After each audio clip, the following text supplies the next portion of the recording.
We'll go ahead and call the meeting to order. Turn it over to the mayor for now. I'm just going to go over the budget presentation that I posted on my blog so everybody can go through it with me if you'd like. Council, it's the first post on mayorkarenwilson.com, and citizens can also go along with that. And stop me if you have questions, and hopefully I can answer them. I do want to, we have this work session, a special called meeting on October 3rd. We have to make sure this is good for everybody. And then hopefully on October 8th, we can pass the budget with amendments. The October 8th, we moved it up a week due to Tropical Storm Gordon. So, and that's still very close to the fiscal year end. So this is, I'm going again directly from the post here, and I wanted to go over first how, you know, the passing of the budget late affects the city. Again, you can look at the notes on the blog, but these unintended consequences of passing the budget late basically create a dead period where the city staff cannot be proactive in planning, procuring, and prepping capital projects, equipment, and personnel. It also skews the snapshot, because all this budget is kind of a look at from October 1st to the end of September, our fiscal year. But if the budget passes late, then that information is skewed, and it won't include all of the purchases, all of expenses, and income. So it's until we start passing the budget on time, we're never going to be able to use the tool of a budget to the best of its ability. I wanted to show just time frames from the past since 2007. It was the 2007 budget. It was delivered on September 5th and passed on September 25th, 20 days. On the fiscal 2008 budget, it was delivered on September 6th and passed on September 25th, 18 days. I notated where the new term begins because usually there's new council, and in this case, a new mayor when I came into office. But that is understandably a little bit more of a delay in passing the budget than normal. But in 2009, the budget wasn't delivered until September 15th, and it passed December 8th. For the 2010 fiscal period, August 21st, August 21st and passed September 28th, 38 days. Now in 2011, I'm not sure how long the city administrator was in place. We don't have a city administrator right now. I'm the city administrator. But they started the presentation, I guess, in July, but it still passed before the fiscal year ended on October 1st. 2012, the budget was delivered on August 19th, passed on September 26th, and then a new term in 2013. So again, it only took 24 days to pass, but it wasn't delivered, I guess, until a little bit later when we took office. Actually, it looks like it passed before it took office, but it was delivered October 12th and passed on November 5th. So you can see, you know, all of these dates, and again, in 2017, a new term, you know, the amount of work that went into the first budget, really I can't describe all of it in this work session, but Jill and I and the department head spent an incredible amount of time just separating the commingling of expenses and revenue from the city and utilities. But what took the most amount of time was going back from previous years, so you could look at those previous years and look at apples to apples. And so again, that was really time consuming, but it took 2.5 months to pass that one. 2018, we started something different. Again, I'm always looking at ways that I can show y'all as much transparency as possible and give you as much detail as I can. And in that case, I wanted to just show y'all all the detail with all the presentations before I even cut anything from each department. That took a long time to present, and you had the presentation, the overall presentation, early September, and the budget didn't pass until January 22nd, so 4.5 months. Again, these delays cost us dearly in efficiency.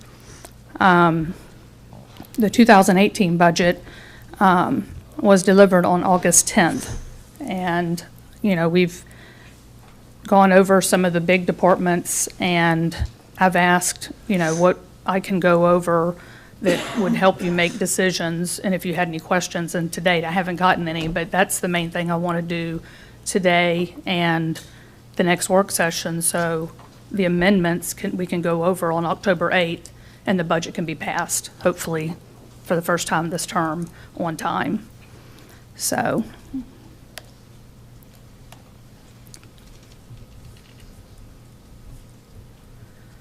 okay. If you go through the blog too, we have an example of how a delay affects the procurement of a capital purchase. And this is, like I said, just one example of how the delay affects us. Government, I think we can all agree, is very slow.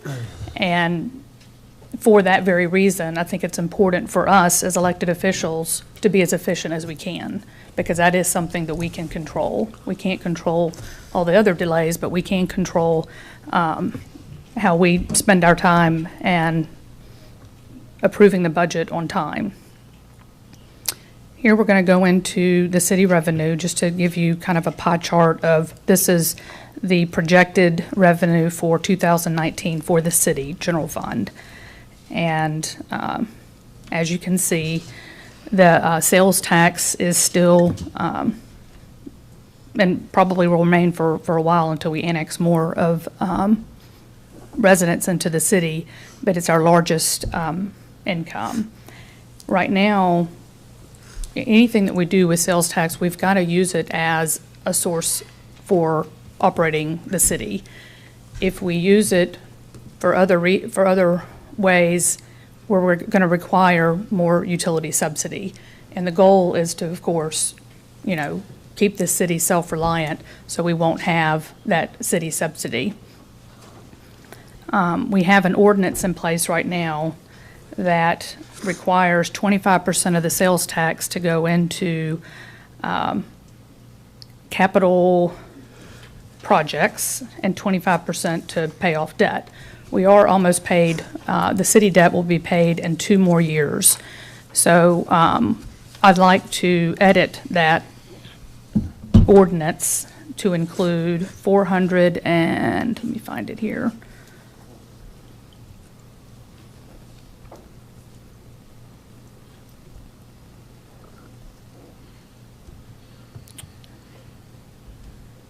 $460,000. If we pay $460,000 in 2019 and 2020 over and above the regular payments for city debt, it'll be paid in full. So that won't be 25% of the sales tax. The other 25% that goes into projects, I recommend just, if we're going to use sales tax for that, we do have cash account balances reserved right now for capital projects. It can go out of those funds. Can I stop you? Mm-hmm. So the purchase of the K1 Center, if we get the matching funds, we're going to need, $500,000 initially, and then up to $1.2 million for improvements to match the 20%. Has that been taken into account? And I was just, and if we don't get the grant, we're going to be on the hook for $2.5 million.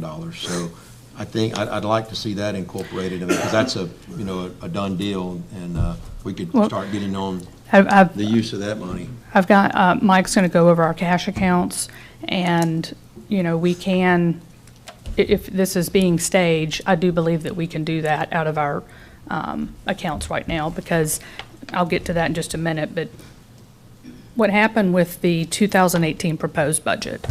Let me show you this.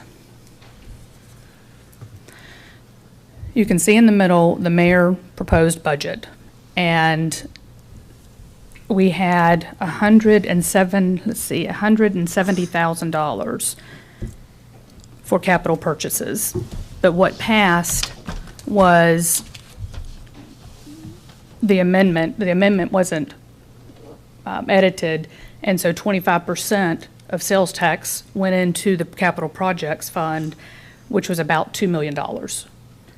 And it went into a fund that we only needed 170,000, you see. So that fund is now a little bit inflated based on that. And this is how it would have affected the bottom line if we hadn't had that 25% going into, I'm just showing you. And that's why you have a $2 million in council passed, difference in proposed and council passed budget? Is that why you have $2 million more in that expenditures? Right. It includes actually $2 million that Right. was banked because it wasn't spent, roughly. Right. I'm just showing in the last column what the bottom line would have looked like. The utility transfers, when we approve the utility transfers, the whole amount goes regardless of what it is. We only needed 1.9 million last year, although more was transferred over. And I am proposing again this year that we transfer only what is needed.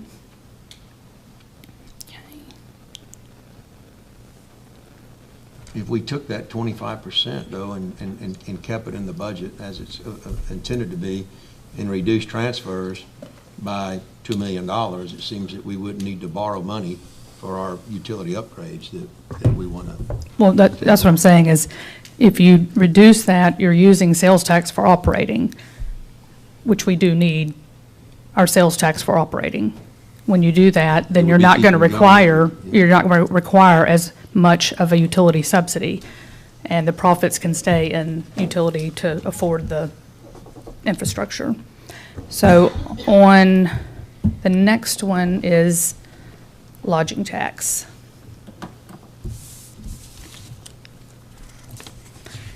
We had a work session already on this, and when you look at all of the lodging tax for all the cities in Baldwin County, we're ranked right there at the bottom.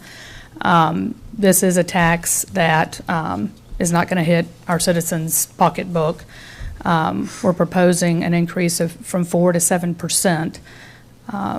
This would be similar to Foley, Spanish Fort, Alberta. It would increase our income by approximately 43% for lodging. But in the budget, just so you know, we've only increased it by 30%, a conservative amount. If you wanted to take a portion of that to invest in the things that increase this income and sales tax, I think that would be a good thing to earmark for, either downtown improvements or, events that drive business to the, local events that drive business to our local downtown and Fairhope in general.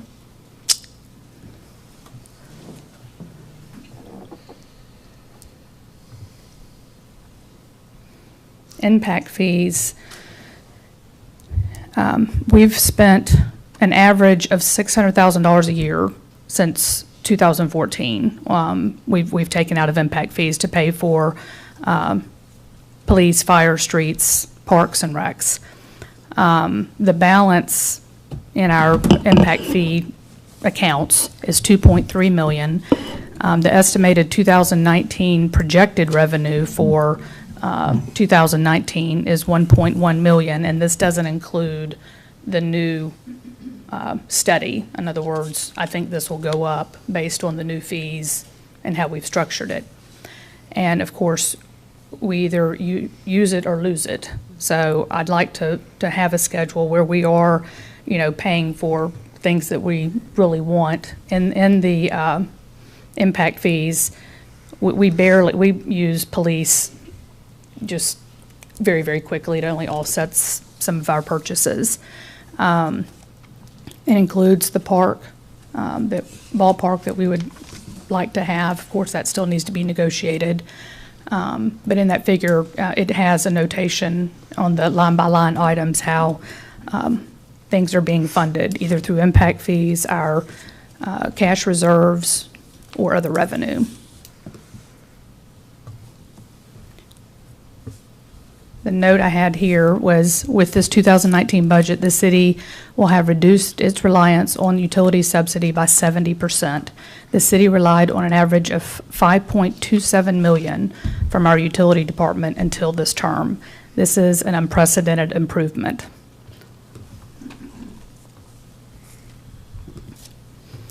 And then I went over by year what utilities have paid for the city since 2012. And in 2018, we didn't require 3.1, but that was what was in the budget. So it was an automatic transfer. We divide up by month. And I do recommend just using utilities as needed.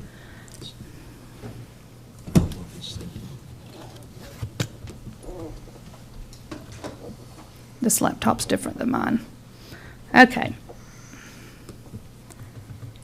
This is the general fund department expenses. And as you can see, the police department is and will continue to be our biggest expense. And as I've explained in previous presentations, we do need to look at least a plan on how to address the police jurisdiction. We're currently 3 miles out of our city limits, and the sworn officers to, this huge area is what I believe is in a deficit. And it's not that I'm saying to do anything drastic right now, but I do think we should start planning now on how to address bringing in the police department or police jurisdiction with the county, so that they're going to be beefed up with personnel as we start that transition, even if it's just for now moving it to 1.5 miles outside the city. It does make up 21%. Well, actually, Public Works surpassed it this year. Sorry about that. Thanks, Richard. I'm just kidding.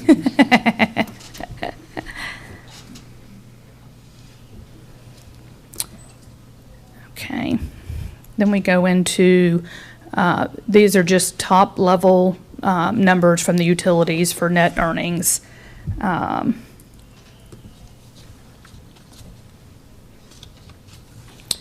We have 2016 actual, and we can go further back. The 2017, again, still we were working on appropriating proper expenses and income in all the departments. 2018 was much better as far as reflecting, all of the expenses and income in the proper departments. And in 2019, we will realize a full year of that proper allocation. The proposed budget net earnings does include the rate increase that was proposed last year, except the irrigation, the water for irrigation has been lowered, and I'm not sure if we have a sample budget yet. You do? Okay. A sample. Okay, a sample invoice to show how that would affect like an average utility bill. Which one are we looking at? We've got 4 different ones. So they're not all together on one. Okay. Anyway, that will show before and after, but this also includes fee increases, and these fees are really, really low right now. They haven't been touched. They're not even comparable to what other municipalities charge. Again, a missing income opportunity, and we do need that income for the infrastructure that we're getting ready to go into for the 5-year infrastructure needs if we are going to try to do this without borrowing money.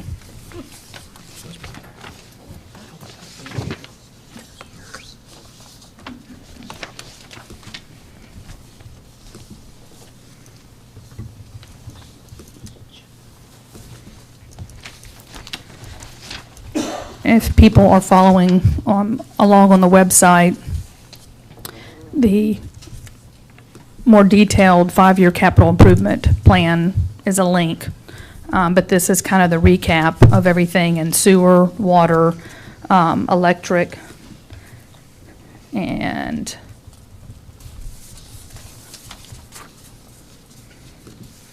gas.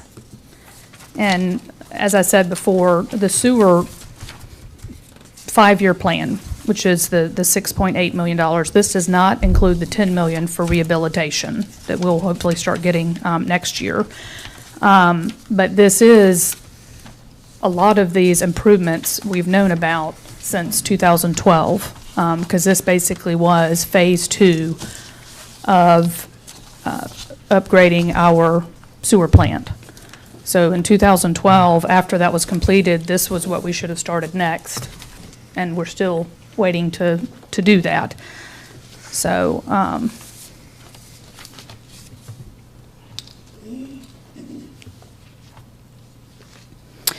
water infrastructure is in here now, that what wasn't in before, because the original estimate, Richard Peterson was on the job like 6 weeks. The gas, we've always known about. It's replacing the 16 miles of the cast iron. The electrical is, again, something that that went over from a 2016 study, and we're all in agreement that we were going to do the plan that was going to upgrade everything. So all those figures are in there. In addition to, this is not my laptop, sorry. Come on. Oh, you don't need 2 fingers.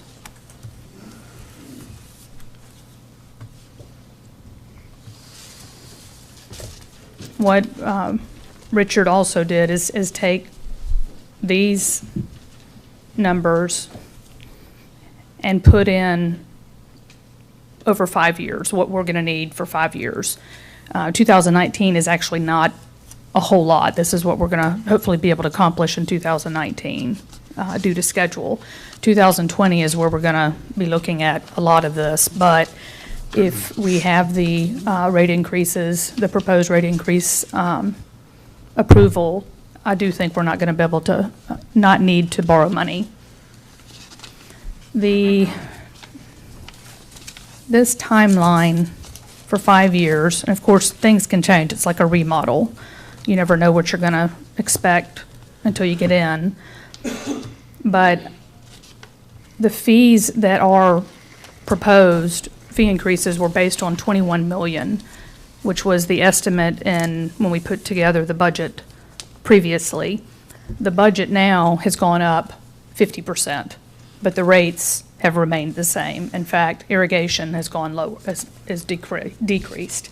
So these are very minimal increases as far as a proposal to cover all of this. Yeah. Mayor, let me stop you for a moment. You know, if you just look just strictly from utility revenue and expense side, we're showing an estimated net profit of $8.2 million. And $8.2 million, you know, all these infrastructure, it's going to take a long time. Even at 5 years, that's $40 million of revenue. I don't know. I still don't see where we'd have to borrow money. I don't, the math doesn't add up to me. It seems like we can do it, and then the rates still come into question as to where we would be. Because we've paid off so much debt, we're saving, you know, I would say a couple of $1 million. At the end of 2019, we're going to be saving an additional about $2 million in general government, which means we don't have to transfer as much, which leaves even more in utilities. So I say that for the council as well, to do your due diligence in seeing what we need to borrow. And right, I'm in total agreement on this, but we also we have a rainy day fund for city. We do not have a rainy day fund for utilities.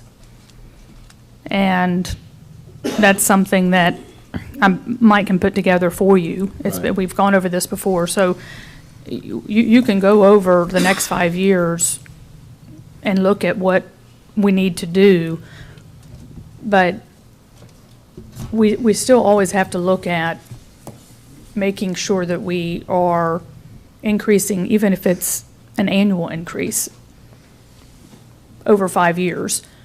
You know, this doesn't include the more employees, this only includes only includes infrastructure upgrades. So we were gonna increase it based on the amount of personnel we needed to increase too. That didn't happen. So I just think we need to be mindful of it. I don't think we ignore it completely, but we can stage it. Well, that So it's profit- not very much. That profit over 5 years, only 5 years is roughly 40 million.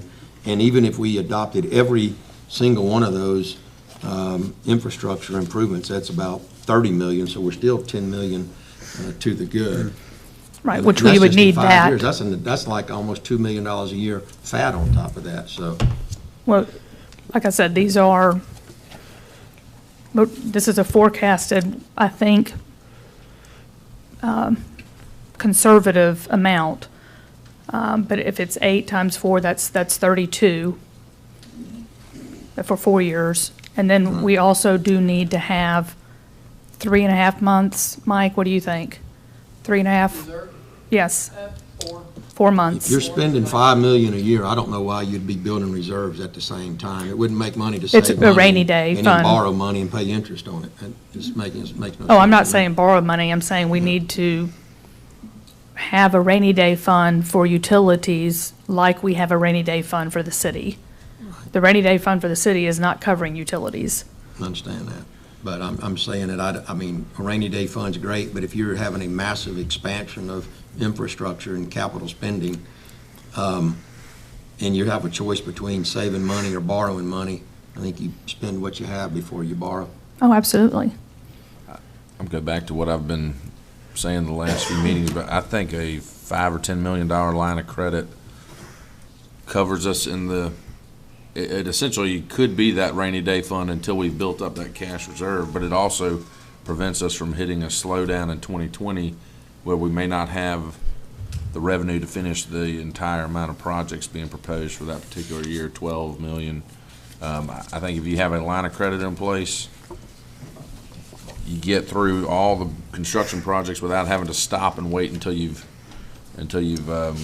caught up on your income, and you've got that cushion until you finish the construction and set up a reserve or rainy day fund, and then you could close that out, be done with that, have your rainy day fund, and continue to take the profits and just put them towards upgrading infrastructure, because this is always going to be ongoing. I mean, this is what we know has to be done now, but it's always going to. Right. I mean, this is just be upgraded. mostly the upgrading. The maintenance is going to be the ongoing that really hasn't been done before. And so, this Right, is just, a long time coming, but I think we could do all that and not have to raise rates at all, just based on the surplus that we're showing Yep. for these years. That's right. I was talking about the net revenues that we had, and that's before we even talk about what cash that we have on hand. So, anyway, just. well, yeah, the just cash we thoughts. have on hand will not be enough to do all of it. We're counting on this profit as well. Well, I'm just, So- in addition to the revenues, though, there's some cash on hand. And like I said, when we look at the rainy day fund for utilities is going to be more than city. And what we should have if we needed 4 months. It's just something, well, it's not going to happen overnight, but it is something that we should build up to. Before we move off that, Mayor, as we do move forward on this capital improvement plan, I just want to make sure council and Mayor and Richard Pearson, everybody's on the same page about what step is next. I don't think anybody on the council is opposed to any of the infrastructure improvements. So just want to make sure we're all clear of how we're proceeding in the next year with the capital improvement plan. Bring the projects to us. Studies have been done, get the engineering done, and we'll proceed. I think we need to be cautious as well, Councilman Brown, and, if you take the electric, just a couple of years ago, it was estimated at 8 million. Now, all of a sudden, it's ballooned to 11.5 million, a 37.5% increase already.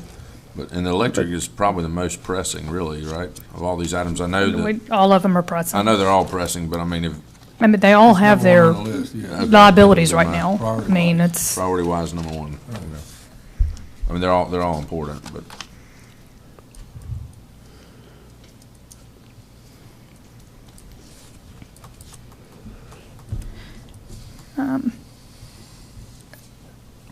I have a link on the website, a list of all cash account balances for the city and utilities. And if you like, Mike can go over these with you. He has a printout. This is the link, like I said, and this is just so you can have everything in one place. Did you want him to go over these? That wouldn't hurt. Okay. Mike?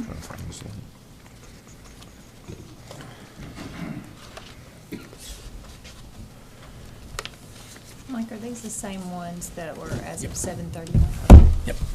So y'all have them in your books under tab 1 behind the calendar.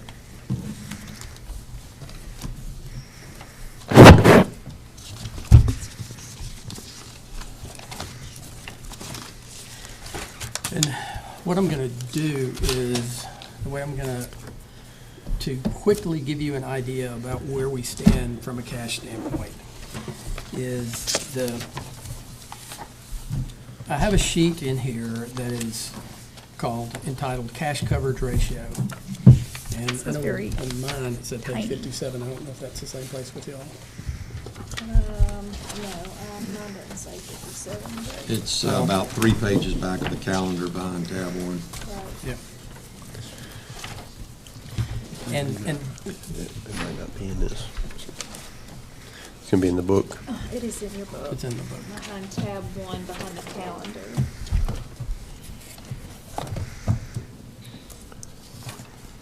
And what I want to try to do with this is just very quickly give you an idea about how much cash we have and how much we need to have kind of as a reserve right now. One more, So, one more. What's that? One more page. He's on the cash coverage. There you go. That one. yeah. There you Yeah. go. All right, so what I've done here, and these are as of 7/31. That's the last financial statements that we have. And that very first column, that's the numbers where we are at 7/31. Now, what I've done is I've taken our annual operating expenses and debt service for each fund, gas, then electric, then water sewer, and then the next page, general fund. Okay, divided by 12, that's our monthly nut we have for each of the funds. And I've taken the cash we have and I've computed how many months worth of coverage do we have in cash right now. So, for instance, the first one is the gas fund. And then 3 or 4 lines down, gas available and reserve cash. So in the gas department, we have about $7.4 million sitting there. Now, is that a lot or a little bit? Well, the next line, that's enough to cover almost 19 months of gas operating expenses. So therefore, that's a lot for gas. Now, the next line, what I've done is I've said, okay, I know in talking with bond guys, they like to see 2.5 to 3 months worth of coverage in cash sitting there. So I took 4 months. And I said, okay, if we're going to keep 4 months kind of in reserve, then that's going to be about $1.5 million. So that means in gas, we've got about $5.8 million over that 4 months worth of reserve sitting there. So gas is probably, relatively speaking, probably our most healthy of the utilities. Now the next one down is electric. Now electric is sitting at July 31st with about 2.3 months worth of coverage. So they don't even make the 4 month thing. Now, electric, over the years, electric's been kind of the one that's been the main funder of funds to the general fund. And so they've kind of taken the brunt of it, and that's why they're sitting there a little lower than gas, and you'll see water and sewer. So the bottom section is water and sewer. So they're sitting there with. Let me stop you for a Okay. second. On the electric fund. Yep. We have roughly $1 million sitting in an AMEA account for the taking. Does that include those dollars? Yes. It does? Are you talking about the fuel adjustment? No, the levelization rider funds that we have, I believe. Is that included in that available? If it's in our bank statements, then what you're talking about is in here. It's I'm not in our sure. bank statement. It's sitting in the bank of AMEA and waiting for us to request it, which we thought we would use it for Well, big advanced yeah, purchases. it's for. not there because it's not on our books. Okay. So, yeah. So that add about $1 million to that. Okay, so that's good. All right, so the bottom section, water and sewer, they're sitting at about $6.3 million in cash. That's about 8.5 months worth of coverage. Take 4 months worth of that. That's your reserve. Kind of break that off, and you're still looking at $3.3 million in over and above that 4-month coverage. So water and sewer, that's what they've got that you could conceivably spend and still be very comfortable in your amount of cash you kept there. So next page, the first section is just a sum of the three utilities, but I'll let that go. We'll jump, the middle section is general fund. All right, general fund is sitting there with almost $12 million. Now that 12 million includes the 7 million rainy day fund, but that's what the rainy day fund is for. If you took 4 months worth of coverage for the general fund, you would need about $9.4 million. So that would be the 7 million rainy day fund and then 2.4 of additional funds. And that would give you your 4 months worth of coverage. So even in spite of that, you've still got $9 million sitting there. No, excuse me. You've still got $3 million sitting there in excess of that 4 months worth of coverage. And then down at the bottom is just the sum of all of them across the board. That's where we're looking at. And this is available cash. It's not capital restricted. It's not restricted. It's not debt service. It's available cash. We're sitting at 29 million. That's 5.8 months worth. So 4 months worth is 20 million. The excess is 9 million. So if across the whole perspective, you're sitting at basically $9 million of excess funds that you could use and still be sitting pretty comfortable at 4 months coverage. And you could dip into the 4 months at any time you want, per Jimmy's philosophy, which I agree with 100%. Yeah. And the other thing is that if you take care of these necessary expenses, the sooner you take care of them, the quicker you're building up your reserves as well, because you're not spending nearly what you were spending before. I do want to point out that the profit that you're looking at includes the increases. So we would have to, if those increases are taken out, the profit's going to go down. Do you So- have any idea what that roughly? And we sent that. It can only include, this says as of 7/31/2018. Yeah. But she's I'm talking about the profit. the budget, Remember, yeah, the budget, remember, right. I'm talking about Yeah. cash. Right, I'm She's talking about about- proposed I'm income, sorry, yep. The I'll income. get that projected number to you. income. Yeah.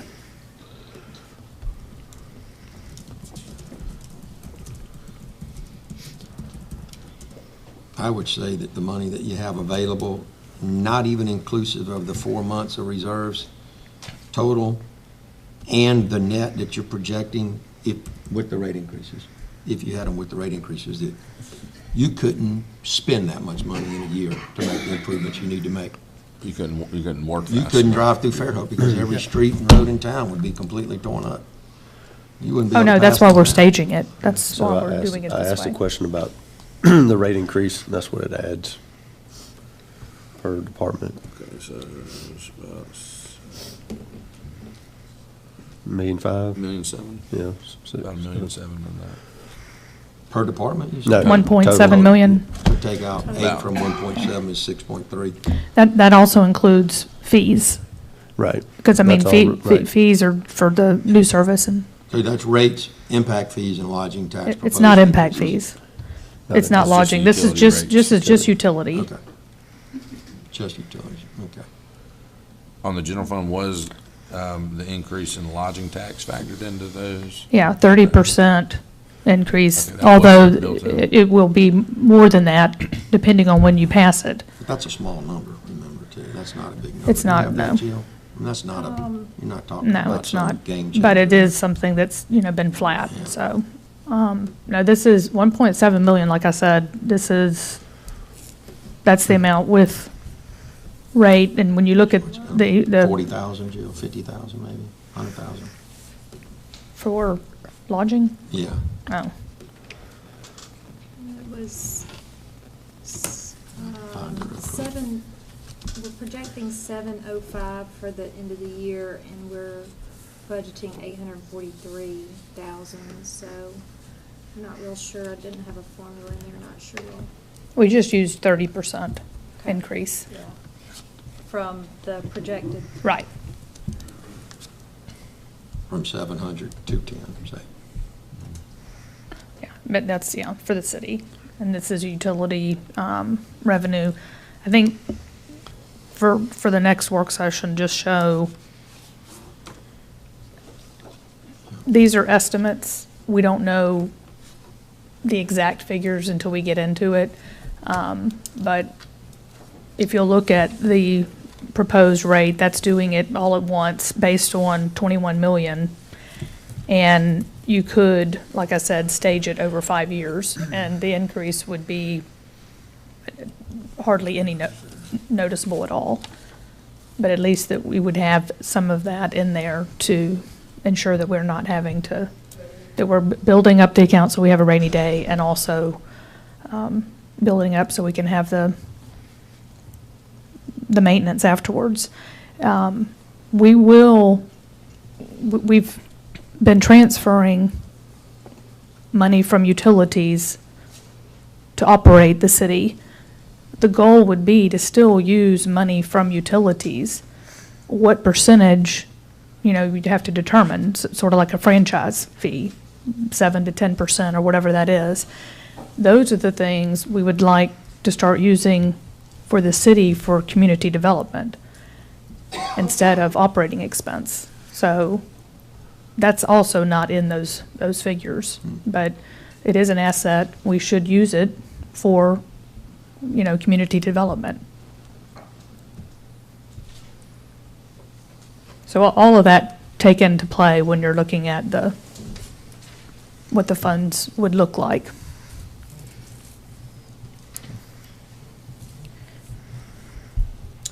And just a brief bullet point is, as I'm looking at this, it looks like to me, just in rough numbers, every year, gas and water and sewer throws off about $2 million cash extra, and electric about $3 million cash extra.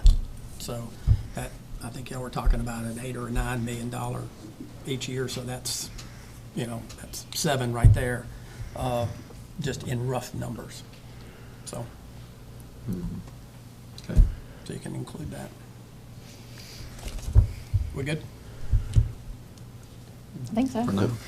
Any potential of consolidating some of these accounts in the future? He is doing that. I just feel You bad should have seen it before that. That's just a lot of accounts. Already own it. It was way more than that. I'll show you, when I get finished, I'll show you all the summary of what I've done, just, yeah. I'm just looking out for you. Oh, I'm looking out for y'all, because when I look at all these accounts, They I have to already be know enough about 'em. reconciled I'm and- okay, but when you look at that many accounts, it's. That's a lot. Yeah, so I'm trying to, yeah. All Appreciate right, it. thanks. Thank you. Okay, the next bit is about the proposed new positions, and then, of course, merit increases and promotions. This is, something we really need to look at closely, because the last 2 years, our city employees have not received a meaningful increase. You can look at this, let me just put this on the spreadsheet. Okay. We could go back further, but historically, we've done the, however you want to call the cost of living or across the board increase, whatever you want to call it, that's typically how we've increased employees. And it's been a lot more in the past than 2017 and 2018, which is really equaled about 2%. In 2014, the overall increase was 4%. In 2015, it was overall 3%. And in 2016, overall 4%. And in the past budget, you had what you were going to give for an across-the-board raise, which takes up a lot of that bucket of fund. And then you had merits and promotions. But because we were doing and proposing merit and promotions only, in 2017, the only thing that was approved was the across-the-board raise. And there were no meaningful merit raises. There were some promotions, but not merit. In 2018, we just proposed 2% for merit increases, which basically all the departments can work with 2%.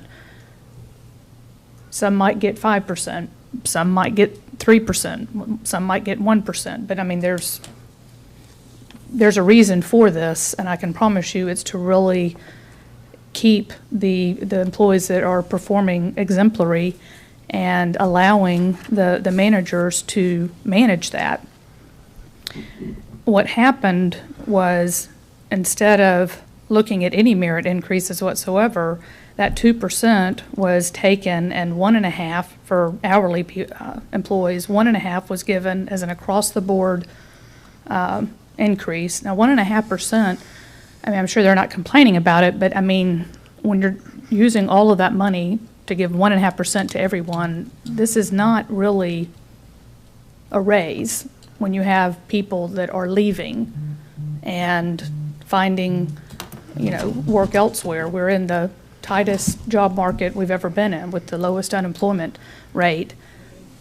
The opportunity to find good work elsewhere is very strong. And we really want to be competitive. We can't be competitive when 1.5 COLA is approved, and that left 0.5% left to give merit increases. And you can talk to all of the department heads. This is affecting morale. We're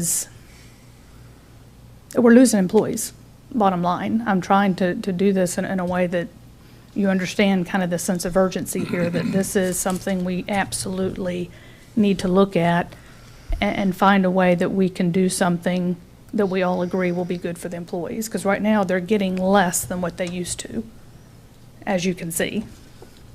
I believe they were given 1.5% of the total budget to be disseminated as the supervisors see fit in merit raises. So, No.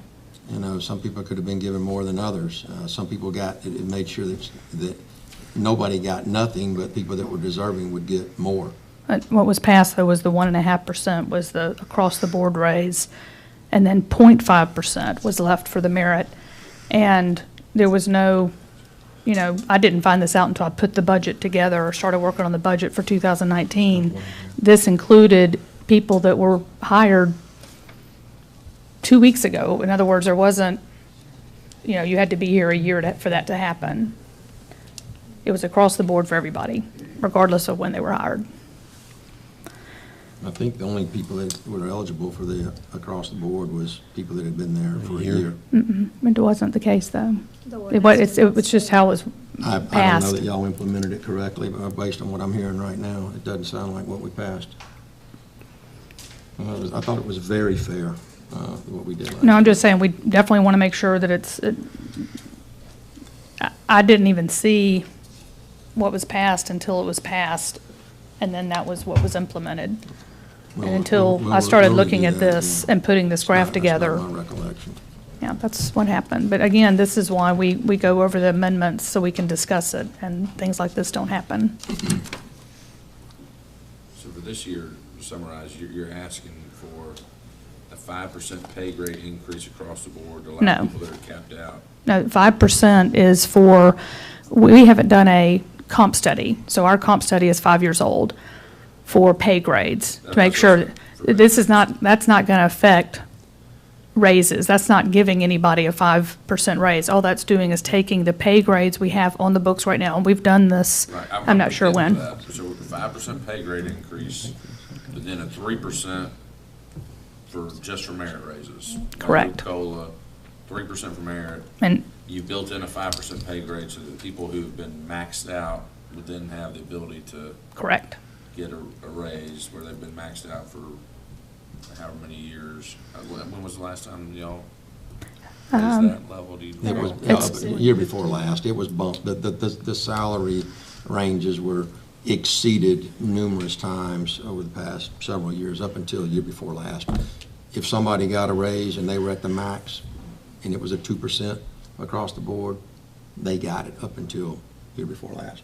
Well, I There was a think it was 3% past across the last. Do you board. remember when it was? Everybody got And it, everybody, even even if they were at max. Well, the pay grades were increased in 2015.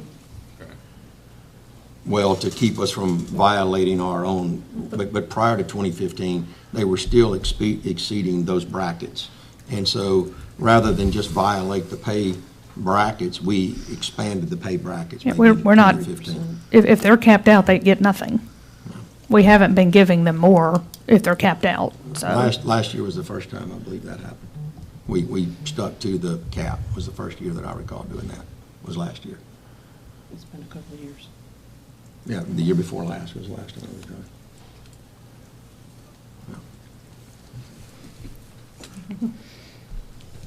Either way, 1 year, 2 years. It's been done, I know, at least 3 or 4 times. But I do want to mention that, you know, we are, and like every other business and municipality, with the low unemployment rate, we are losing employees. It's just going to happen. And we have to be competitive. This is just a tiny little thing that we want to do, in addition to getting the comp study. This is just a start. But the cost to the city to train a new employee is anywhere from 6 to 9 months of the salary on average. That doesn't count the amount of time it takes to hire someone. And that time is getting more and more because the pool of people, we have more jobs than we have people right now as a country. And then that kind of ends just the overview. And then I wanted to find out from y'all questions in general, and then anything else you want us to go over in more detail with the last work session scheduled October 3rd. Well, I'll make a comment just to start off on the proposed 3% merit. I mean, that works great in the private sector. I'm a little hesitant to go 100% merit in the public sector. I'd be in support of some kind of combination. To me, the private and public sector are different enough that I hate to see, I hate to see some of that where people don't get anything. And so maybe if there's a hybrid that would still allow for people that are really performing above and beyond to get a meaningful raise, then I think I'd probably be more inclined to want to support something that's kind of a compromise, I guess. The hybrid, like I said, it just has to be something that Is we can enough work to- with, you know, Right, and right. 0.5% last year was hard. I mean, I felt like it was kind of a slap in the face, because, I mean, whatever you want to call this for the across-the-board raise, employees do not consider that a raise. Well, They if they're think that's getting just something that they 1.5%. have to have because it's cost of living. If you're not salary and you're getting a 1.5%, and then some people on the merit would get none, under any merit system, and some people would get in 1, 2, 3, 4%. You couldn't go up then that they're much getting 4 or with 5%, 0.5%. then, you know, that's probably well above the national average. People don't get 7, 8% raises in the real world. Some people do when they get promotions, but that's a rarity. It's a 2, 3, 4% as a norm.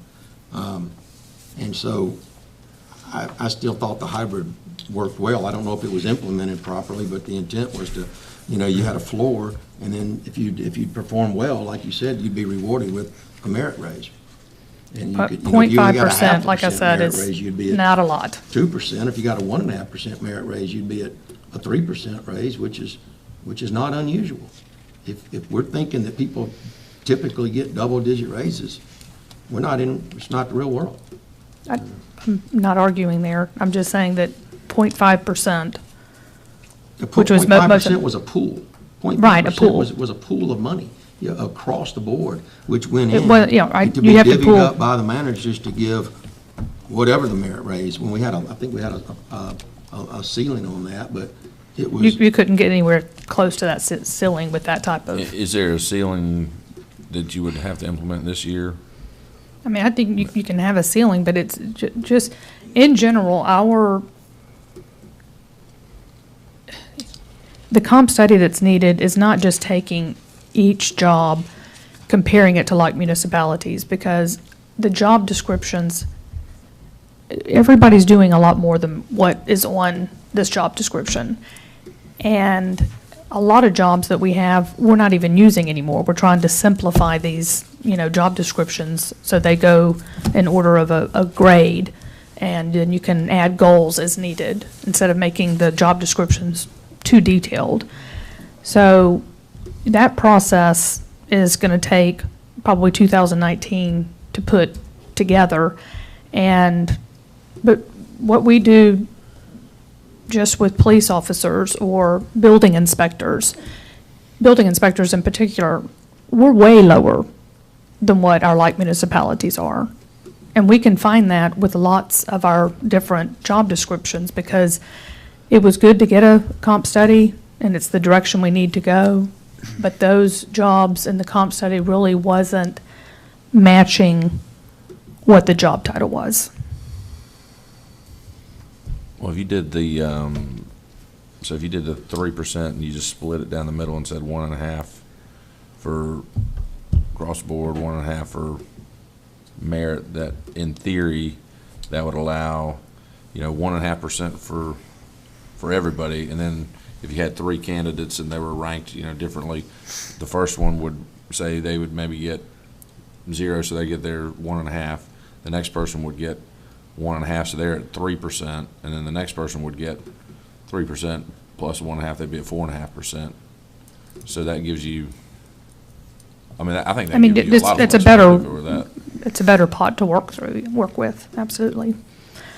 So, I just wanted y'all to see kind of where we are. We're in a stronger market now, and we're rewarding the least amount that we ever have in history, and that has to be fixed. No, there's been times in history where they got 0% here, so it's not the lowest. Well, when you got 0, the economy probably wasn't as strong. I'm saying with this economy, people have choices. Yeah, we need to retain good employees. Well, and everybody knows, and each situation is different. And I could sit here and name people that say they're going to leave, they don't get a raise, and we've always considered, each one of those as special cases. And there's a supervisor that's going to come to you, Mayor, and they come to the council and say, if I don't keep this person, they could go somewhere else and get paid more. And I think that we've always been fair and looked at those individually as well. And that's happened for just every year that I've been on the council, that, there's certain talents that are retained, but those are outliers though, and those would be considered as well. A lot of times they've been given promotions in here to retain them. I think we've approved a lot of those. Like I said, I definitely think we need to be flexible, and if there's a case that happens and we haven't been able to be proactive, take care of it.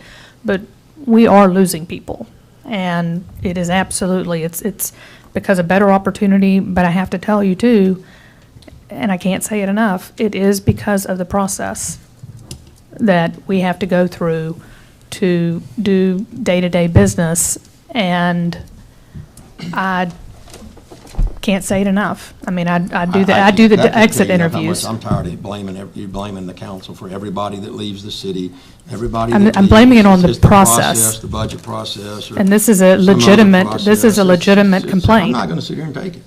It's ridiculous. So we're just going to lose people because of the self-imposed No, processes nobody we said don't we're gonna have to lose people. do. Nobody said we're not going to, give people promotions. We do. We give them raises. I'm talking about, this is not But to sit here and salary, blame the this is council, process. we didn't pass the budget in 45 days. No, is process reason. as in the self-imposed processes we do locally for just day-to-day business. This isn't budget being passed on time. This is I'm not our gonna listen procurement. to it. I'm not going to sit here and listen to you tell us what a bad job we're doing. Just not going to do it. Move on to the budget, please. Mayor, I'll talk about that for a second. I know the process is burdensome, but it's designed to be that way so that the process is handled correctly. We have had these processes, as far as I know, we haven't really changed them since I've been here.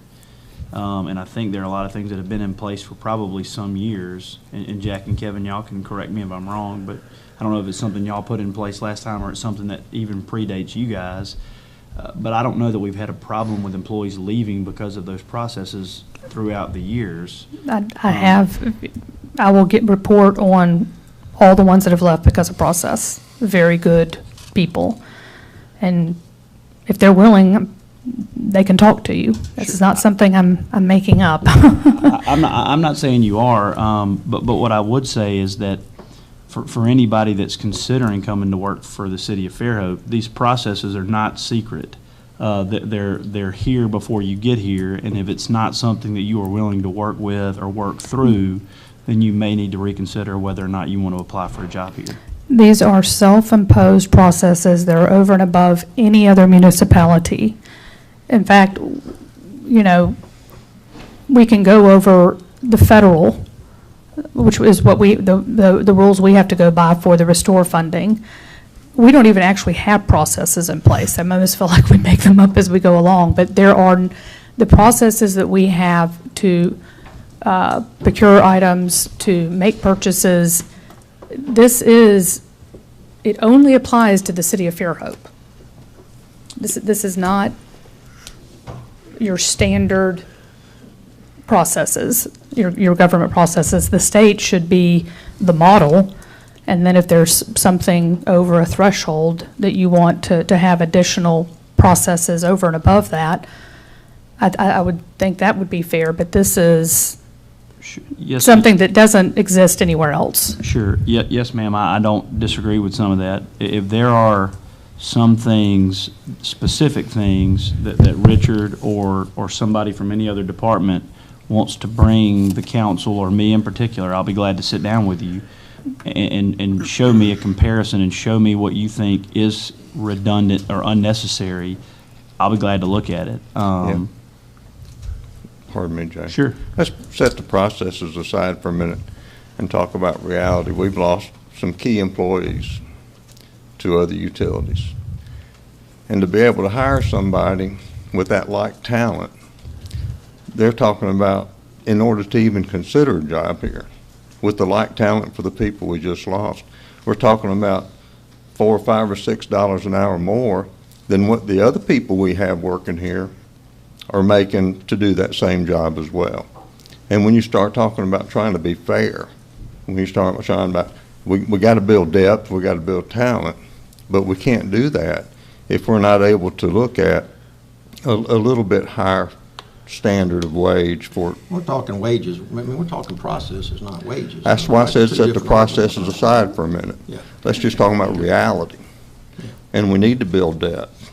We don't have depth in any of our utilities to a level that we can actually operate and maintain the systems as effectively as at least I would like to do. Now, if everybody's satisfied with how we're doing that, that's a different story, and we can address that too. But in order to build the depth we need to maintain the systems, we need to hire people with these talents that won't come here for the rate that we're paying the people we're working today. and that's the only way we're going to fix it. Sure, and I agree with that. If the standard or the range for some of these employees or some of these jobs has changed based on the market, then that's something we need to know, because I've said this before and I absolutely mean it. You know, one of the reasons we were thriving as we have been in the past is because of the quality of employee that we had here at the city. I agree 100%. And if we are losing that because our wage has become less than what's appropriate on the market, then we do need to know that, and we need to be able to address it. And my experience is that that is exactly what's happened. So in sometime in the last couple of years, our ranges, our salary ranges, or our job descriptions on our pay grades have somehow fallen behind, just, last 2 or 3 years maybe, fallen behind everybody that we compete with for employees. It's 5 years old. Or the other competing industries have increased theirs to the level that they've Oh, yeah, outpaced we're us. falling behind, whether they leapfrogged ahead of us. So, or I mean, you can look at didn't it keep as up. being us not giving enough, or you can look at it as the others trying to meet the demands of what their requirements are and surpassing what we're doing. Right, some of this is supply versus demand. I mean, if the Right. market is heated up to the point where they're willing to go above what may be the standard average pay for a position, but they really need that person, and they're willing to jump Right.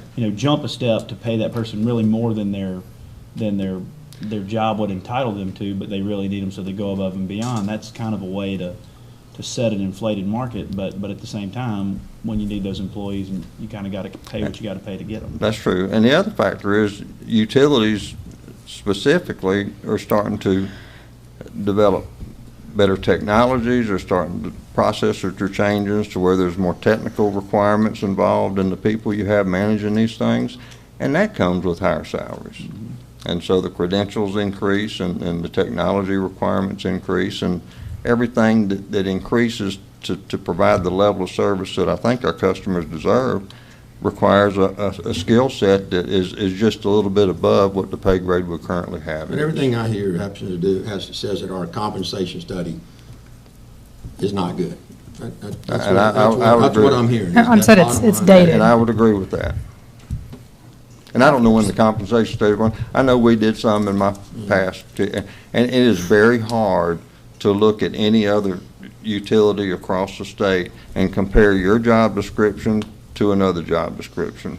And a lot of times it's more important to look at tenure than it is to look at job descriptions, because tenure gives people more responsibility, it gives people more credentials in terms of what they've accomplished from an experience perspective, or a gain, whether it be a credential as an operator status or in, lineman, whatever that credential is. But it's hard to compare job description by job description.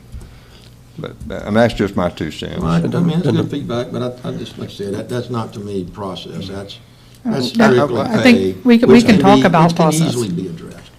And then the And personnel that board, Much goes- more simply, too. Right, and that goes back to rate increases, and it's one thing to talk about rate increases for debt service, which is what the premise of the original rate adjustment was.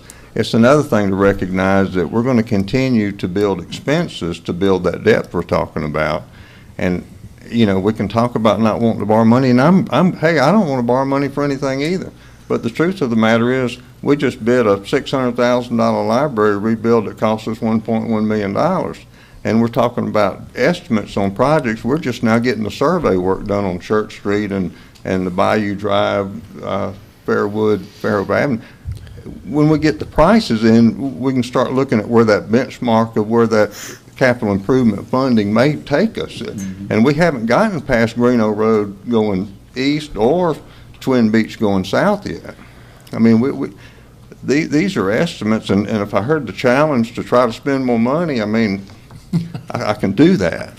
But, I would rather be a little bit more proactive in how we handle these things and understand that we're trying to do our best to manage this system with some level of confidence that what we're doing is going to be appropriate, but not just throw money at every problem at front. You did not hear a challenge to spend more money. What you heard was, it is a challenge to spend as much money as we would have to spend if we spent that over 5 years. I just don't think the pace of construction would even, I just don't know that you could do it without disrupting every street, sidewalk, and Let's yard get in the, the let's get entire the, city. let's get the bid prices back on project one. Yeah, and I don't see- even and like see putting where out we- how much money we think we're gonna spend, because Well, I it understand invariably, that. take that number and add 30% to it, and that's the number you get back. And some of these estimates are based on utility needs. That doesn't mean to say that there may be some stormwater improvement requirements that we find, or ADA compliant requirements that we find. There may be other costs associated with the projects that we're still gonna have to find money to spend on if we choose to do the whole thing right. I mean, that's just where we are too with that. As far as processes, I mean, Richard Johnson has worked in another municipality and can probably speak to some of our self-imposed issues that really prolong the process. Anyway, And, thank you for your time. as a result, it is, when people have a choice, you know, to work, if money was the Let me lay same. down the law in this, in these meetings in here too, by the way. When you want to speak in here, you ask the speaker to be recognized. So y'all getting up here and wanting to say something, you ask for permission, and we'll grant it, okay? Permission to speak, sir? Yes, sir. All right, thank you. And I do want to, before we talk about process, I do want to reassure to you, and I'll be glad to meet with you, and I think the mayor would bless it. When we had the opportunity to introduce merit raises, for the first time in a long time, at least in Public Works Department, evaluations meant something, because there was a consequence to a good evaluation versus mediocre or even a poor one. Now, I will tell you, it was kind of like Jesus and the fishes and the loaves trying to take that 5% and make it go as far as it could, because I will tell you, in a distribution of public employees, I think that you have somewhere in the top 10%, or what we call the rock stars. Those are the guys guys and gals that year in, year out do an excellent job, that they're always available, they're always ready to go. You have that, and you have that next large group, probably 6%, are just great employees. They show up, never disciplinary action or whatever. Then you got that group that just could do better. They just need motivation. They tend to shoot themselves in the foot, but with little encouragement, they could be better. And then you got that little bit at the bottom that if they were gone tomorrow, no one would miss them. Okay, that's distribution. And I will tell you that, unfortunately, we couldn't go very far in that depth chart to make the raise at least significant. But I will tell you that those that got to participate, even if it was just to end up being a 25% an hour raise, that got the attention of the whole department, because those that were below that cutoff line are already asking their supervisors, what do I need to be doing this next year to get in the running for that? You meant 25 cents. Yeah, well, to No. any little bit of merit Right. raise. So I'd ask you to, at least in your consideration, whether it ultimately be another split or a hybrid or whatever, it meant something to those that were recognized. And I can guarantee you those employees that received it are working hard to make sure they're in the running for this next year. And those that just missed the cut by a little bit have stepped up their game to do that. So, and then that is the idea behind it. And I appreciate y'all entrusting us. And you know me, I had spreadsheets, we had numbers, we had, all of the divisions in there. And we explained to those employees, once that process was approved by the mayor and HR, how we divided that 0.5% up, that this is what you did to get this. And the expectation is that we don't know what next year holds, but we're going to do the same process. So that evaluation meant something. For years and years, they'd come in, they'd just sign their evaluation, they didn't care what it said, because it had no impact, because the guy who got a bad evaluation got the same pay as the guy who had the best evaluation. This year, this current year, it meant something, and I thank y'all for allowing us to do that. What was And your range of merit raises in your department? I'll have to go back. I was trying to look on my phone to find when I emailed it in. But we had 3 tiers, okay? And to make it easy on the administrative side, it wasn't based upon percentage of the person's pay. It was like there was a 35-cent an hour increase. Jill, do you remember that right? There was a 25 and a 20. Was that the 3 divisions? So the top performers, which were probably maybe 10%, got the 35% raise. So if you were a $10 an hour employee, that was a big raise to you. If you were already making $18 an hour, it wasn't as big, but it did. And so we did that, and I would say that we got close to 25% of Public Works qualified for a merit raise. Does that sound right, Jill? Just in rough numbers. Yeah. We got about 70, 70 employees, and 20 of them, I think, ended up, or 18 to 20 got a merit raise out of that. That's how far we were able to spread that. And there was a couple of difficulties, just so you know. The mechanical barn is in general government, and general had kind of the smallest pie that had to spread the most, so we actually paid the mechanic out of Public Works to try to help the general government on that, or general admin on that.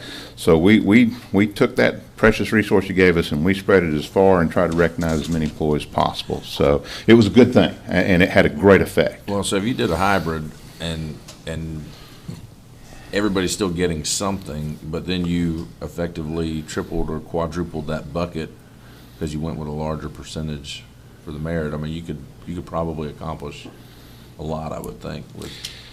Well, just, from easy statistics is that a 1.5% of your payroll budget is available in merits. That means you probably could get into the median, meaning the top half of the department could be qualified. And yes, it would be a move in the right direction. I mean, it was hard spreading that 0.5% around. We did it, and I think it meant a lot, even to the guy or gal that got the 20-cent an hour raise. That was a recognition that their hard work and the evaluation that reflected that hard work was recognized. What did y'all do in Daphne? Do you recall? We had generally what we would see is that there was two buckets. There was COLA, okay, and just so you know, in Daphne, a COLA automatically moved the pay table, okay. So cost of living was truly that, meaning that if you got a 1.5% COLA, every grade and every step went up by that 1.5%. So there was you could never top out on a cost of living. And then there was a bucket that was identified as for merits, and we had a pretty defined methodology that we went through. Kind of stole it and borrowed it here, as far as you evaluate everybody, find your division points of where your top 10, your top 20%, top 30% is, and try to balance that. So, and it worked well. Again, had some guidelines. You couldn't give it all to one person. That's not. That's you Right. can't. No one's getting a 10% raise or something like that. But I think the merit had, at least I can speak of Public Works, had a great effect. Meaning that employees are talking about, well, I know I can't do that. I'm trying to get in that merit this next year. They realize there's a reward to good performance. Richard, can I ask you to do me a favor? And Richard, you too, and really any other department head this applies to. If there truly is some process in place that you think is overly burdensome to your department or any project you're trying to do, I would appreciate you letting me know what that is, and maybe we can sit down and look at it. I mean, I can't make any promises, because I might look at it and say, yeah, it is burdensome, but it's burdensome for a reason, and I agree with that reason. But I don't believe in rules for the sake of rules. I think there needs to be a reason behind them, and I will be happy to sit down with either of you or anybody else in any department that has that issue to see if at least maybe we can, if we can't change it, we can at least come to some disagreement on why it is what it is. Well, and I think there are several challenges right now. Some of them are somewhat process related. We're without a purchasing manager now. That's killing us on the operation side, because we have a purchasing administrative person who is carrying the whole burden of that office. She discovered she had 4 days of vacation. If she doesn't use them before the end of September, she loses them. I don't blame her for taking a vacation, but it's tough. No one's in that office. That process just comes grinding to a halt. I think, my goal is that when we get a new purchasing manager, I hope that person, he or she, feels comfortable enough to evaluate the whole and make recommendations with input from all of how we can be more efficient. We tend to have a lot of do loops that we go through. I'm just telling you, and I know that there's a need for checks and balances, but I think there should be a degree of magnitude that we say when it's in this magnitude we should be doing. And we have that to a degree, but those levels are low. And I will tell you, just as a personal note, every day we put in the hands of an hourly employee a truck that costs $250,000 to go operate, and we have to have faith and trust that he's going to be a responsible operator of that very expensive piece of equipment that is a capital expenditure that we're expecting a decade of service out of. But me, as your director, I'm not authorized to approve any more than $2,500 worth of appropriation for some professional service to make my department operate. Now, we give the $15 a guy an hour a $250,000 piece of equipment that we trust him with. I hope I can earn your trust. That's my goal, is I want to be accountable, I want to be responsible, but you know, sometimes we find ourselves having to stop and go through a process to get something small accomplished, and that there's a frustration. And I'm not blaming anybody. I think it's this is a layered system. It's just built up over time, and I hope that with a purchasing manager and the team that we have, we can bring to you effective recommendations to make things smoother. And then we do it to ourselves. We're going to talk a little bit at the council meeting about federal regulations that we're going to have to adopt to go through this BP Restore Act, and just more layers, and some of it, you know, if you want the $6.3 million for the working waterfront, we're going to have to do it. So, all right, thank you. Thank you.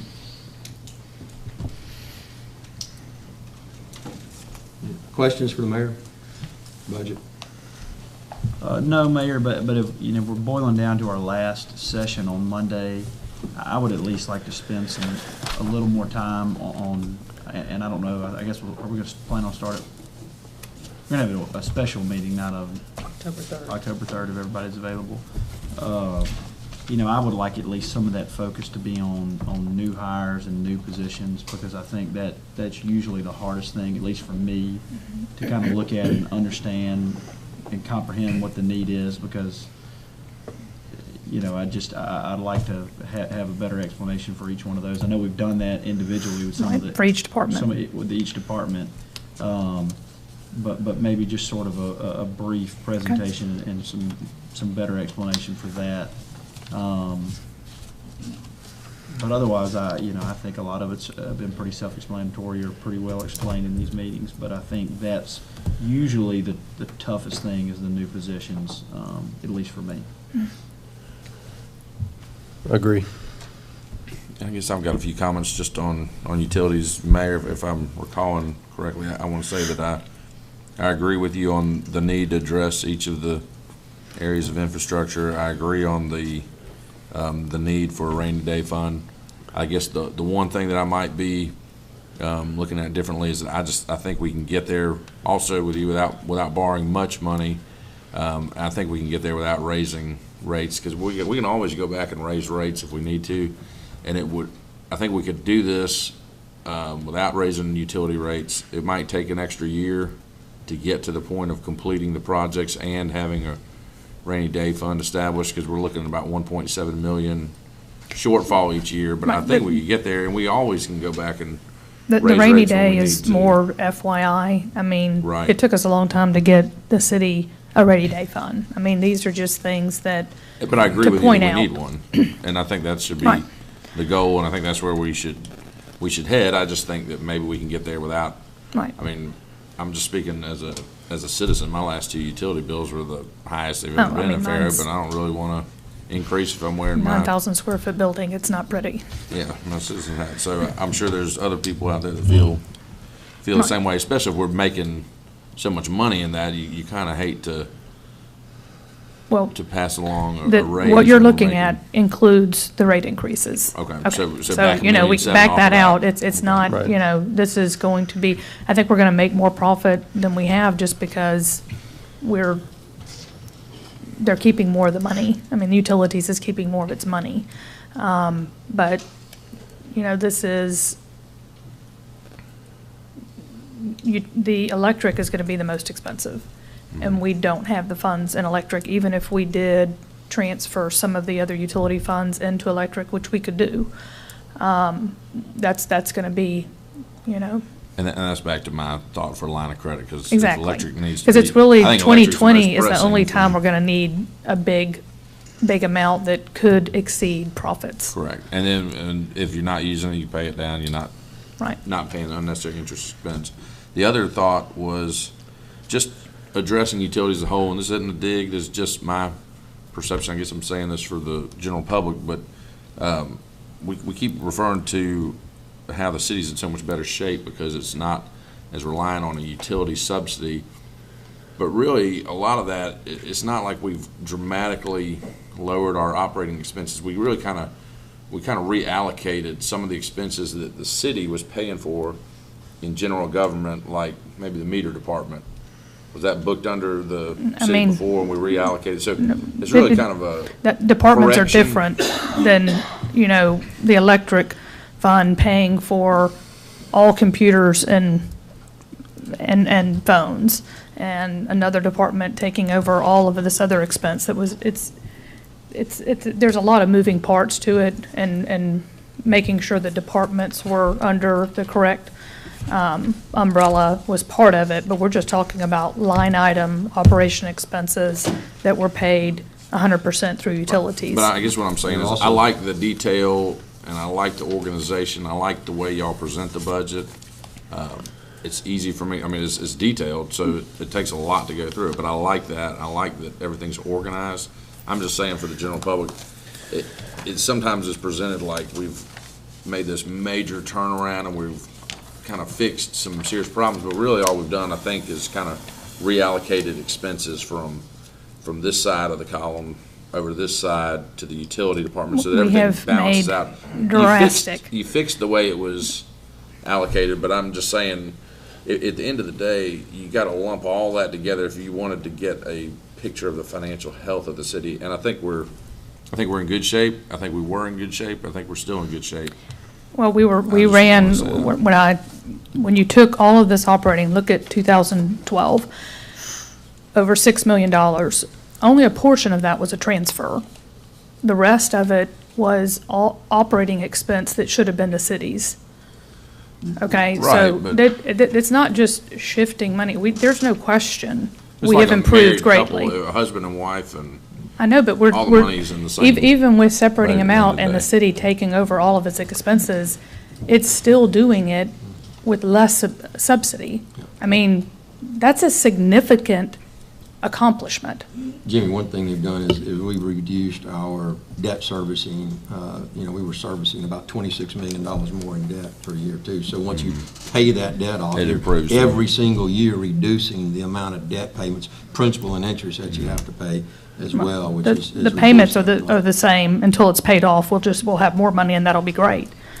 Yeah, well, I'm just saying, I think the allocation, the organization, much better. I like it. I just, I think it's all kind of, whether it's in the utilities or whether it's in the city, in the big picture of things, I think the city's healthy. I'm just saying that I like the way you've got it organized. I don't know that we've got a huge correction from, say, 16 to proposed 19. That's all I'm saying. This is a legitimate figure. In 2016, that was transfers and operating expenses that were paid out of utilities. And this is over and above admin. We have a percentage of admin that we pay. That part, we're keeping the same and now that we have Munis, I think that allocation will become a lot more detailed because now if you have a work order, we know exactly what department that came from, and it can be an exact figure. We right now are just working with percentages. But in 2016, that is the amount of money and operating expenses that utility was paying for city operating and transfers. And in 2019 proposed budget, that is the amount we're going to need. I mean, this is not moving money around. This is recovery. This is a recovery.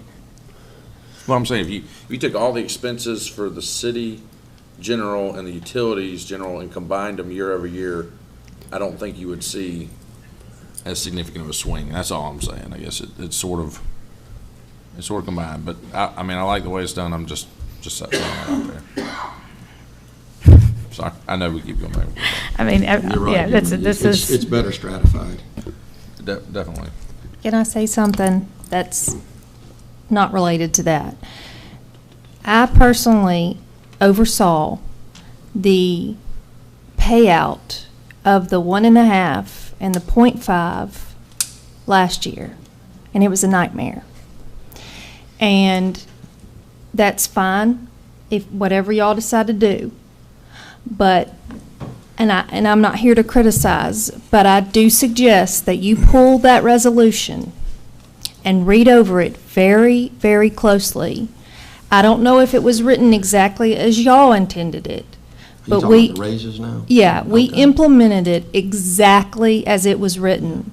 I had 4 people look at this resolution because it was so confusing before we did anything through payroll. So, you know, if y'all want to do a hybrid, fine, but I just, please, please pull the resolution and I'll look at tell it. you that we discussed the amount of work that it would be on you and thought that it was better for everybody to get a raise than to be worried about how much additional work it was. I'm not saying that. I'm not saying that at all. I'm saying it was very confusing. The resolution was very confusing in itself. It had nothing to do with less work, more work on my staff at all. It's real simple. It I'll explain was. it to you. 1.5% of the entire salary, if the salaries is $1 million across the board for a department or for salary, you take 1.5% of that, okay, and everybody gets 1.5% raise. And you take 0.5% of that and you spread it out among merit raises among however the department heads need to do it. I understand that, Jack. I'm just suggesting that y'all pull that resolution and look at it, that's all. And just see if it was written the way you intended it. Because we implemented the way it was written, but whether it was written the way y'all intended it, I'm not real sure. Okay, I don't think this is the forum to be talking about Yeah. that right now. All right, let's go to the work. Hang on one thing. I would like to reemphasize Richard's point, because planning and design work on a $30 million utility capital improvement plan is one thing. When you start digging holes and find out what's actually in that ground that might need to be repaired, which I can almost assure you, we will find a boo cool. You want to keep in mind that these capital improvements are going to bring in, especially with the wastewater and sewer treatment, more money than what is going to be established as far as what we think the planning for this will be, because of the fact the addendums will be coming in, that while this hole is open, let's go ahead and fix this problem we have found. I just want to make sure everybody here is understanding that, because it's a real deal. Oh, I'm sure it's just It has like a been in home my world renovation. anyway. Just gonna be like a home renovation, what you know is gonna be. Yeah, when you knock that more wall out, complicated. oops, I didn't know that was there. Mhm. That's it.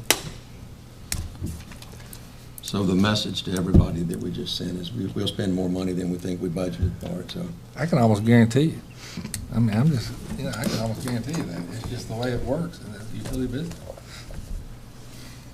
Yeah, I wouldn't. The unknown is amazing. There's also supposed to be some benefit And it to may- doing it all it at may the not. same time, so we only did it all once. No, that's right. Save some money, too. All right, let's move into the work session. We got one quick item.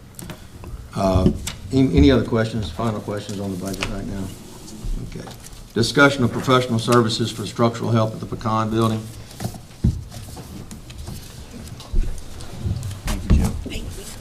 Yes, sir, Council President, with your permission, Council, one of the things that is in the proposed budget is a placeholder for $2 million to possibly improve or reuse the finished heated and cooled spaces of the Pecan Building.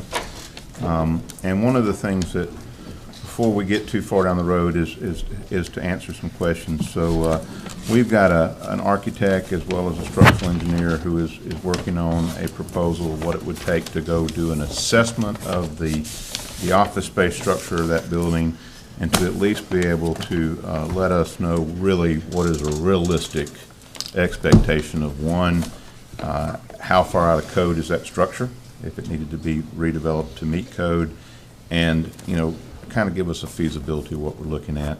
I'm hoping to have that information by Wednesday morning so that we can give it to our city clerk, so that if you would like to consider it for consideration at the next council meeting, which is the second Monday of October, we can at least answer some questions of what is the assessment of the building, and what is the feasibility of making it a usable facility for the city. Okay. Any questions for Richard? What is your vision? I've heard a lot of things. I've heard about pumping millions of dollars into that building, and let's say the structural health of that finished portion is good, then, I mean, does it really require that much money to fix that building up, to put, 20 people in, 30 people maybe, 20, 25? That's a tough question to answer right off the cuff. I mean, I think with remodeling office space, you can, I think Councilman Brown pointed out, you can spend money real fast.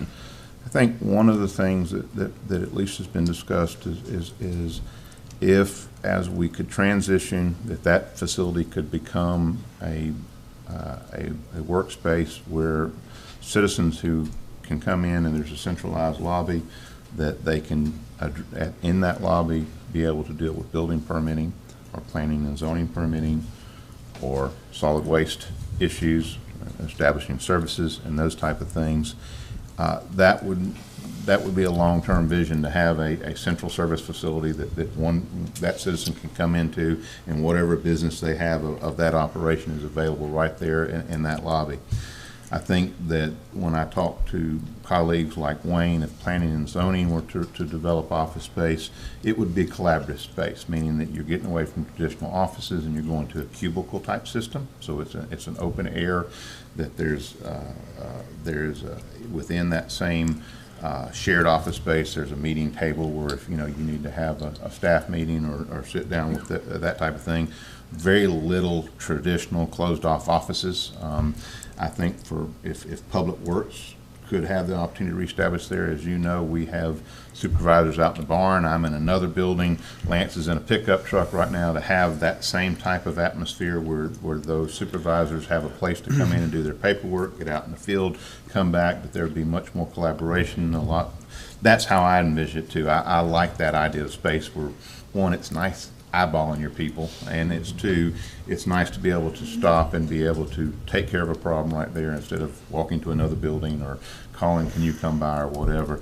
So I think that's the vision, that it becomes an opportunity for growth, but we're still kind of on the same campus. That's the big thing. We don't want to get too far away from our material, our trucks, and things of that nature, and so we already make many of our employees park there, and they walk through the gate anyway. So it's a very connected campus already by that. That's what we're looking at. I think what we're going to hopefully be able to answer to you as a council is how far can we go based upon budget numbers to get the maximum amount of relief of office space and accommodate the short-term growth as well as plan for future growth too. That's how I see it. Got great air conditioning in that building. So how many offices do you have, and how many do you need? And let's just add 15% for growth or something like that.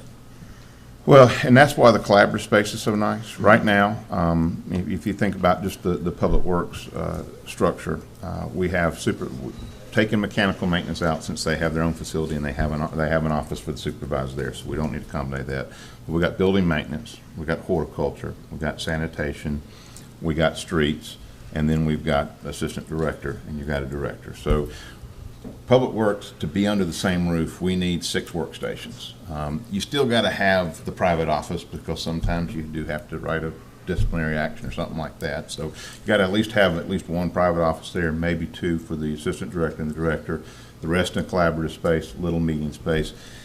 And so if you add up the same thing with your utilities, with your superintendents and things like that, you're kind of the same structure. So you're probably talking, and it's about the same size for building department when you think about it. I'm not sure how many inspectors they have, but they still have to have a workstation area to work at. You're probably thinking somewhere in the nature right there is probably 30 workstations, and then do you plan for 20% growth?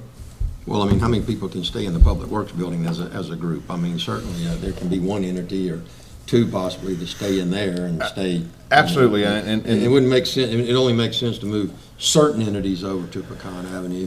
You want to keep some. Maybe you keep building and planning, side by side or something like that. Absolutely, and the other folk, like we would probably, even though we love them dearly, leaving IT behind because they've got all their stuff in that building. Yeah, it doesn't you make- know, they- so- they can be even. But, you know, they've expanded space. They, you know, because they've had, you know, between not only the maintenance of the machinery, but the storage of the servers and things like that. Purchasing definitely could stay in there, and it would give room for other functions of Treasury if they needed space there, because, you know, we interact with purchasing more than anybody else, and so having them there. So those are completely not to be decided type things. We just, you know we need relief. How much heating and cool, I'm not checking emails, I've got a calculator out. How much heated and cooled space do you have in that Pecan Avenue right now? A little over 10,000. So if I'm saying a 15 by 15 office would be pretty. That's a big generous. office. That's generous. Not counting walls, but I'm still saying 15 by 15 is generous. That's 44 offices. Yeah. And usually your workspace cubicles are usually 8 by 8. And I didn't count halls or bathrooms. You get 30 plus offices in there pretty easily, very easily. Especially if you did the open concept. I Like think you can 35, yeah, because maximize. a lot of those could be cubes, like you Yeah. said. Yes, sir. All right. Any questions? Thank you. Thank you. Thank you. We haven't been able to get to this in a while. We've got just a few minutes. Do any other department heads? We've heard from several of you. Have anything to bring forth before the council?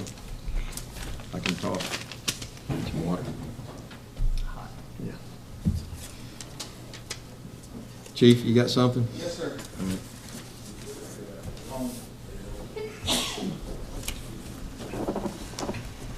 Beginning of the year, I had mentioned that the fire department had applied for a AFG grant, Assistance to Firefighters Grant, for air packs.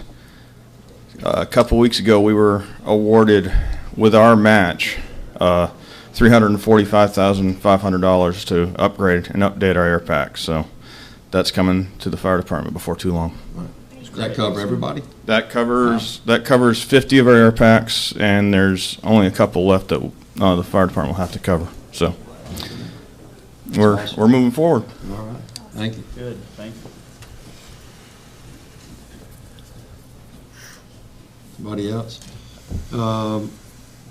Where's Mr. Peterson?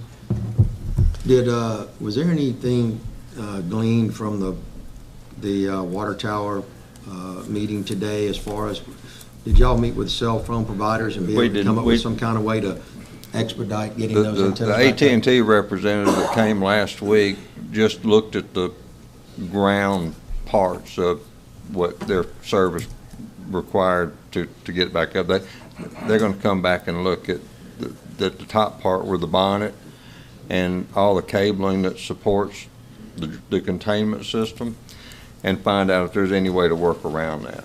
But we'll find out more about that this coming week. And is there anywhere we can offer them a space? You know, I'll just make up a spot, at the rec center. You know, erect a mobile tower we there, offer or them something that we can the- offer to those providers to We offered the help space people at the service. tank across from Walmart, because the low area around the River Mill subdivision was one of the problems. And I hadn't been able to get a good response as to what exactly it takes for them to facilitate. Yeah, they've got to be such willing a to spend the location. money to put the Right, mobile tower there. absolutely. But I think at least we can divest some of that blame if we can offer them, you know, We've offered them any spaces. site we had available anywhere in the city to try to make some provision, whether it be temporary or permanent, to get better service to the people that are out right We now. made that offer to them Twice. twice, okay. And, I mean, I think they still believe it can be done, you know, by using the tank and the antenna system that will go back on it on a permanent basis. And in the interim, I'm not sure how they're Yeah, working with it their will customers. work when they get back up, but Right. it's the interim time that people then without Yeah, I'm service. not- It'll be finished before you know it. Sir? It'll be finished before you know it. I'm not sure. I don't- I don't know if he's being sarcastic. No, It won't be as long as it's The schedule been. right now is to be finished about by the middle of December. And if we can get the cell towers back on in some period of time before them, that'd be great. If not, it's gonna take a couple of weeks to get it back on, so we're looking at the first of the year probably as the, So they didn't reach a resolution to get them on there early today then? Sir? They didn't reach any kind of resolution to be able to put them on there early in your meeting today. No, the guy that went out there and inspected just didn't get to that degree of what he was trying to look at. But I did ask him to let's come together this week and find out how we can work, if we can work, to get that accomplished. Yeah. I'd like to be able to tell our citizens, and it's good information that we have offered them space twice, that we've said you welcomed any space that we have available to put these towers up. Right. Okay. All right. Thank you, sir. Thank you, Richard. Any other supervisors? Where's Tom? He's got to have something going on. He's outside with the marina man. Lynn, you got to have something going on. We have. We always have something going on. We do have a new marina manager who the mayor will introduce this evening. Okay. And that brings us up to full staffing and we're ready to go. And I do want to say, everybody should know, we have a part-timer down there, Tommy, who I have not yet personally myself. He seems to be the shy variety. He disappears when we come around. But over the weekend, I had a chance to spend some time with friends down there at the marina and kept getting complimented about how Tommy is there whenever anybody needs him, doing things, and they just power wash some of the decks. They're doing that now, gradually getting through all of them, and they look as good as they can possibly look for the condition they're in. And everybody's been very supportive with the efforts that we're making and moving forward. Did you say there was a new roof there? Yes, we do have, yes, the roof has been repaired. And they actually walked around on it. Petrified me, but they were up there walking around on the whole thing, and What roof was replaced then? the tin roof. The tall one? Mm-hmm, the tin roof and the covered And slips. People are walking around up there? Well, yeah, the repairmen were. Oh. I wouldn't have, but they were. But I did ask for them to take a look at the rest of it to make sure that it was structurally sound. And I haven't heard otherwise yet. But what blew off in one of the winds that came through has been repaired, so we're in good shape now. Okay. A whole lot better, I guess, to fall through and hit the water than hit the ground. Yeah, well, this is, yeah. As long as the boat's not Oh, over. You have it's anything? like- Ed? You have anything? Richard, are you guys done? Wayne, anything? No, sir. Okay. I'm begging for you not to. I'd like to take a break. It's super hot in here. Let's go ahead and adjourn. We'll meet back here in just a couple minutes before 6. Thank you.